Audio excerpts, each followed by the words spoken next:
Sorry, I hadn't called it for a while.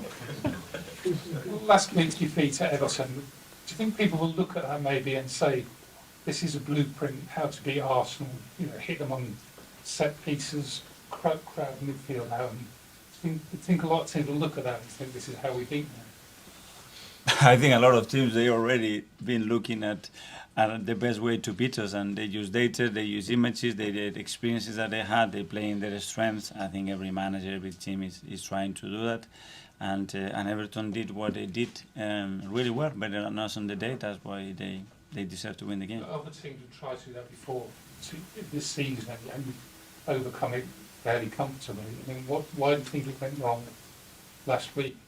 Because there were certain details and certain aspects that we didn't do as well as the games that we won. And this league at the end and these games are decided on small factors. And against Everton, we didn't do that well enough. But do you think it would be more the same from Brentford in terms of looking to hit? Well, you look how they beat all the big teams in this league. It looks very simple, but they do it extremely well time and time again. So tomorrow we're gonna have to do that very, very well to win it. Mentally, is this your toughest game of the season, Mikel?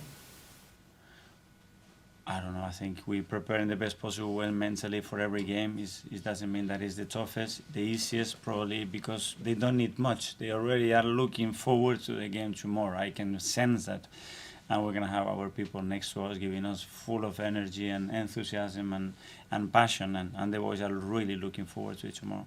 It's a long time since your players lost two on the bounce, though, isn't it? Yes. Does that mean? But does that make your approach any different? No. Just because we always go through the process the same really well. When we win and when we lose, obviously we have to tweak certain things, but it's clear that we are here to win games, and tomorrow we have to win the game. Dan? Mikel, you talked quite a lot this season since they arrived about the impact and the change of mentality that players like Alex Zinchenko have brought. And then last week you obviously were disappointed with the kind of lack of emotional control in the final few minutes. What do you put that down to, and how do you stop? Because clearly teams in this part of the season are going to try and target and wind Arsenal up. How do you stop that becoming a habit, a weakness? Sometimes just by learning lessons. Sometimes to talk about it. Sometimes you have to experience it in a positive way, and sometimes in life you have to experience it in a negative light to realize even more how important it is. And I think we had a good lesson there the other day. So you're not doing anything, you're not winding them up in training to try and train them to do that? For sure this week they don't need that, believe me. The documentary last year that after defeats you could be quite critical of the players behind closed doors, and also we've seen that in press conferences in the past. On Saturday you came out and said how much you loved the team. It was a very different feel. I wonder, is that because the team has changed and they can handle it more, or they've earned the right to be loved more, or shouted at less? I think outside, I never have criticized the players. Never. And it's not, and what I do in the dressing room, there were cameras. But what I tell them face to face is going to be sometimes very different to what I say here. It has to be.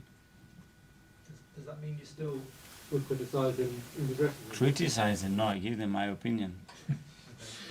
Is that The first one about myself, when I made a mistake or when I didn't transmit what I had to do better. So I think Sam was probably referring back to the last game when you talked about the last game last season, talking about if they had to suck it up, and you were quite strong about the Champions League challenge failing. Does it get to? Can you be as strong, or do you think the players, now that they've heard you say that, you can't quite be as strong because you've already used that ammunition already? There's always another level of aggression you can go into. It's what they need. You don't have to do things. You have to feel, At the end is what is the outcome, why you want to do it, just to get the best out of them. That's it. So why did you think it was okay to say in that game, when they're on a low, and they must be quite low in that point, and you can say it?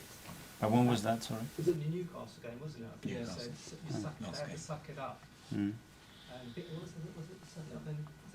You shut up, shut up and suck it. And it was they were obviously on a low, and you were prepared to say it, even though they were as low as they probably were. Mm. And now this week they might also be low. I don't know. It was my feeling. It was the way I said it. It's just you get what you see, and that was my way of saying. Now, yeah, it's very good to talk. Now, let's do it on the pitch, guys. On the pitch. Let's not talk on the pitch. Yeah.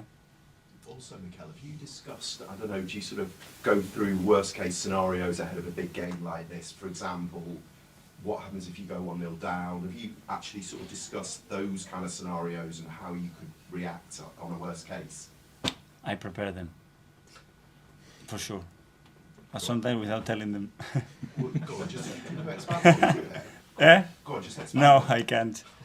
Because if not, I will be telling them if I tell you guys. Okay?